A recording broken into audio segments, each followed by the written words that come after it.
here's something you can answer, and I always keep tabs on you. Do you, honestly? I really do. I find you an interesting guy. You seem to be a free spirit. You're always thinking. You're always trying to come up with new stuff. And, the thing that I read, and you can clear this up for me. Yes, sir. You decided that you wanted some homeless friends of yours to move into your house. You were on tour or doing something. And now you live in a pretty affluent neighborhood. Jennifer Aniston is your neighbor. I think Keanu Reeves is your neighbor. And I don't know if they're aware of this, but you moved homeless people into your house to... Real homeless people. Real homeless people to ostensibly say to them, look, I'm not using my home. Why shouldn't you enjoy the home? You had assistants check up on them, rightly so. I would with anybody. This seems like a magnanimous gesture. But what are they going to do after living in the lap of luxury and he throws them out? Is there any truth to this rumor? Well, these people didn't have a home temporarily, but they were friends of mine, and it's actually interesting that people mistook this guy for a homeless person because he's actually my manager, and he's outside now. It's an easy mistake to make. They were not homeless people. I have once lived with a homeless man. I had a bath with him. We slept together, not in a conjugal way, right. just like as bedfellows, and I did it really to demonstrate to myself as much as anyone else that the only difference between a homeless person and a non-homeless person is a home. They're not like they're not from another planet. It's not like why did you have to sleep in the same bed? Yeah, why in the same bed with a homeless Because person? I think I was being extreme.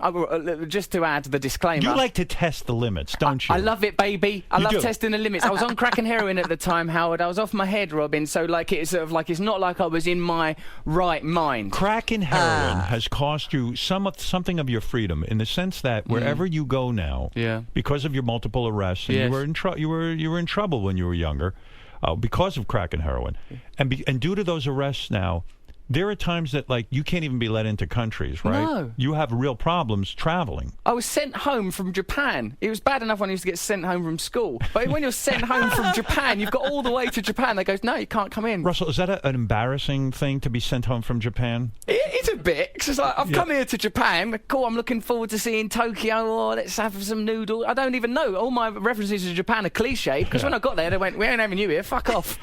You mean, in other words, it was like what happened to Paul McCartney. Paul McCartney had been busted for smoking marijuana, I think. Just marijuana. Yeah. The Beatles, it was a famous story. And then he went to Japan and they threw him in jail. They're really serious about that in Japan. It's like, oh, there's Paul McCartney. He was in the Beatles. Think of all the great work he's done. He smoked marijuana once. Put him in prison. That's like the most interesting thing about Paul McCartney to them. I mean, to me, I guess you were over there. Were you working? Were you doing a movie or something? Oh, that was when I was married, as a matter of fact, and I was visiting with Katy. Yeah, she was over there working. I went with her to hang out and stuff, and we arrived at the airport, and they went, you can come in, you're fantastic. You're going straight back home. In a way, though, don't you think that turned her on, like the bad boy image? You can't even go to Japan without a problem. Yeah, I guess I'm pretty crazy. Too wild for Japan. I guess you guys can't handle it, baby. See you back home, darling. I'll put the kettle on. I'm wondering, and I wonder if you'd really think about this honestly, because I do think about this.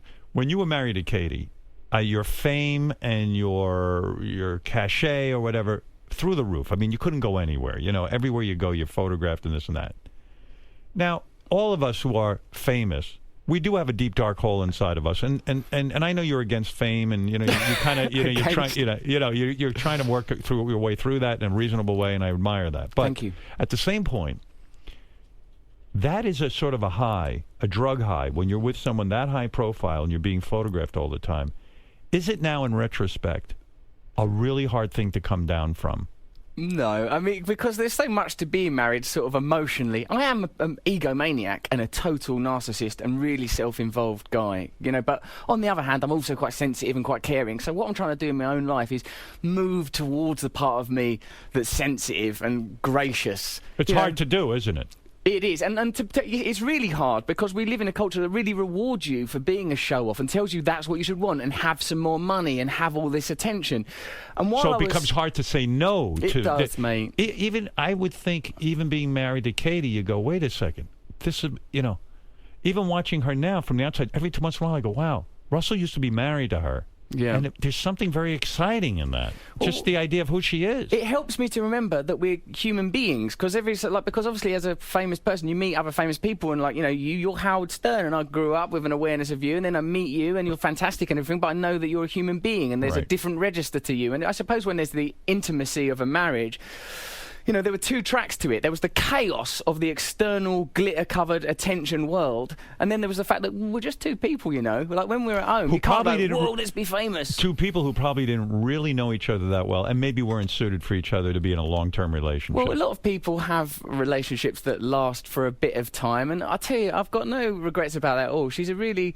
And when you first break up with someone, maybe you're a little bit hurt and it takes a while to calculate. But looking at her, she's a really lovely person, and I'm very grateful for that time with her. Yeah, I bet. It's just sometimes I think about